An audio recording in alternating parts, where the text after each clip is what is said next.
Welcome to our channel. Today we how to set up ClickUp dashboards for weekly reporting. Quick tutorial step by step clearly.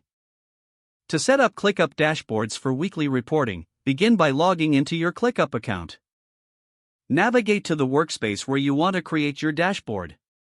In the left sidebar, find the Dashboards option and click on it. Click the plus New Dashboard button located at the top right corner. Give your dashboard a descriptive name that reflects its purpose. Select the appropriate sharing settings based on your team's needs. Once your dashboard is created, click on Add Widget to start customizing.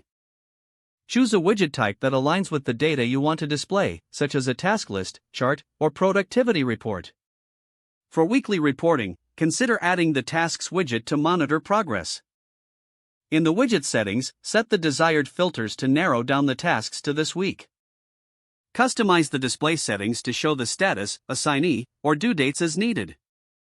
You can also add charts, such as pie or bar charts, to visualize task completion. To set up a chart widget, choose the chart option and select the data metric you want to analyze. For a weekly view, configure the chart to reflect data from the past week. Adjust the time frame in the widget settings to focus on weekly metrics. After adding all your widgets, rearrange them by dragging and dropping to achieve the desired layout.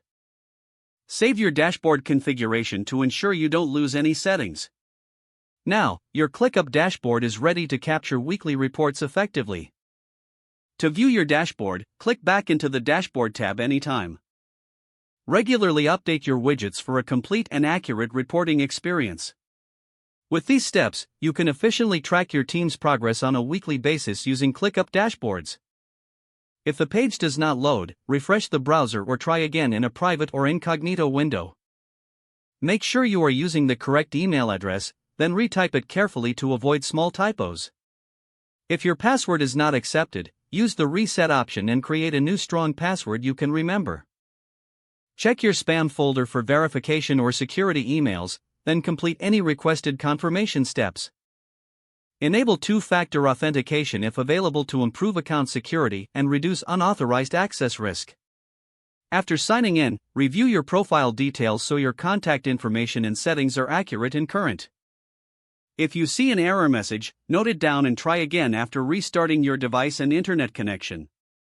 Don't forget to like this video and subscribe to our channel for more step-by-step tech guides.